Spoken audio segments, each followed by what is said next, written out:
Hollywood is currently obsessed with the woman warrior agenda. Okay, many times they go about it in the wrong fashion, and I detail those in all of my reviews. And I'm sure you've heard my complaints ad nauseum. But if they really want to push that agenda through, they should do it like tonight's movie does, because it makes for a very enjoyable view. Cinematic class is about to begin, and your professor is in.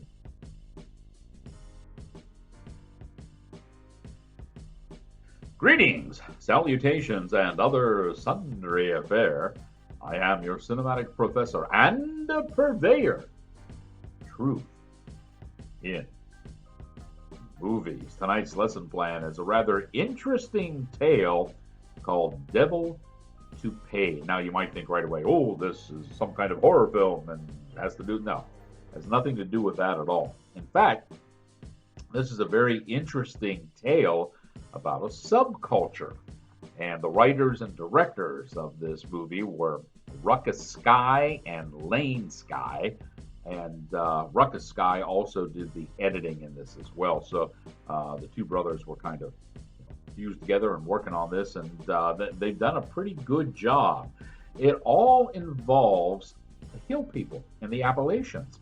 And, that is a subculture. And up there, a lot of things like modern living have yet to come about. And folks up there form clans, and folks up there have their own sense of law and order. In this movie, it is a doctrine called the Creed, and it shows that even the most basic of laws can go askew when man's pride and greed come into play.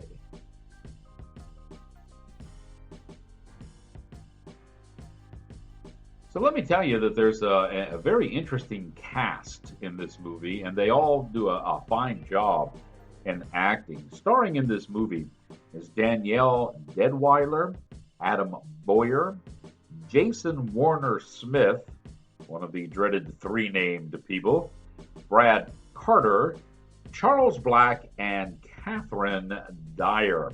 Catherine Dyer is particularly nasty in this movie, but our heroine in this is Danielle's character, and she plays Lemon. And the whole story centers around a feud between two clans in the mountaintop over believe it or not, a tree. Okay? And Lemon is caught in the middle of this thing, and the consequences could be detrimental to her family. And this is where she takes matters into her own hands and makes sure that her family survives.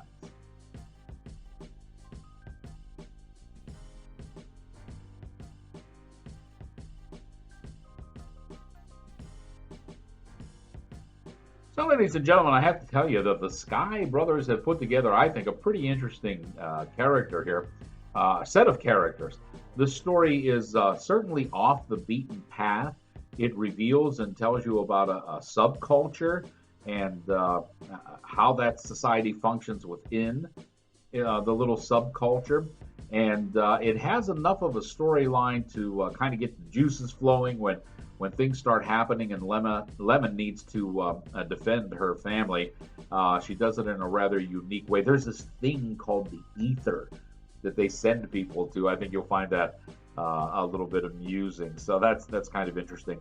And the other neat thing about this is there's a story or a fable presented in this about the crows and the pebbles. And when you hear it in the setup, in the opening reel, by the time the movie ends, you'll realize, you know what? The story had a lot to do with what was going on in this movie. I enjoyed this one. I thought it was a very good view.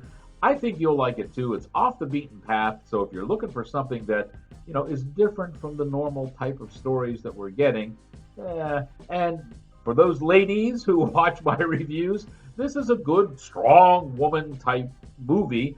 I think you'll get a lot of enjoyment out of, and it's realistic too, so that is also worthwhile. that you have learned what you have learned. Here endeth your lesson.